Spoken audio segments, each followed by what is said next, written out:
ஆந்திராவில் ஒரு தம்பதியருக்கு கொரோனா தொற்று உறுதியானதை அடுத்து மாநிலம் முழுவதும் பல கட்டுப்பாடுகளை அம்மாநில சுகாதாரத்துறை அமல்படுத்தியுள்ளது.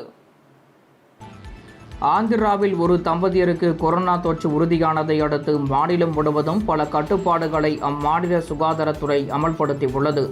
நாடு முழுவதும் வீரியம் குறைந்த கொரோனா தொற்று வேகமாக பரவ தொடங்கியுள்ளது. இந்நிலையில் ஆந்திர மாநிலம் விசாகப்பட்டினத்தில் காய்ச்சல் காரணமாக அனுமதிக்கப்பட்ட தம்பதிக்கு நடந்த பரிசோதனையில் கொரோனா தொற்று இருப்பது உறுதி செய்யப்பட்டது. இதைத் தொடர்ந்து கொரோனா தாக்கத்தை தடுக்க மாநில சுகாதாரத்துறை முழுவீச்சில் களம் இறங்கியுள்ளது.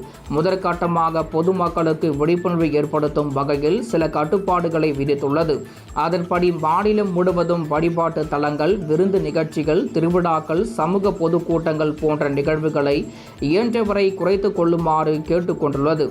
மேலும் பேருந்து, ரயில் மற்றும் விமான நிலையங்களில் கொரோனா கட்டுப்பாடுகளை கடைபிடிக்க வேண்டும் எனவும் 60 வயதுக்கு மேற்பட்ட முதியோர், கர்ப்பிணிகள் உள்ளிட்டோர் தேவையின்றி வீட்டை விட்டு வெளியே வருவதை தவிர்க்க வேண்டும் எனவும் மாநில சுகாதாரத்துறை வலியுறுத்தியுள்ளது.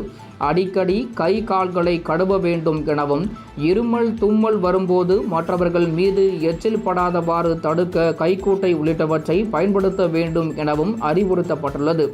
கூட்ட நெரிசல் உள்ள பகுதிகளில் கட்டாயம் முகக்கவசம் அணிய வேண்டும் எனவும், கோவிட் தொற்று அறிகுறி இருந்தால் முன்கூட்டியே கண்டறிந்து தனிமைப்படுத்தி கொள்ள வேண்டும் எனவும், வெளிநாடுகளுக்கு சென்று வருவோர் கட்டாயம் கோவிட் பரிசோதனை செய்து கொள்ள வேண்டும் எனவும் மாநில சுகாதாரத்துறை வலியுறுத்தியுள்ளது.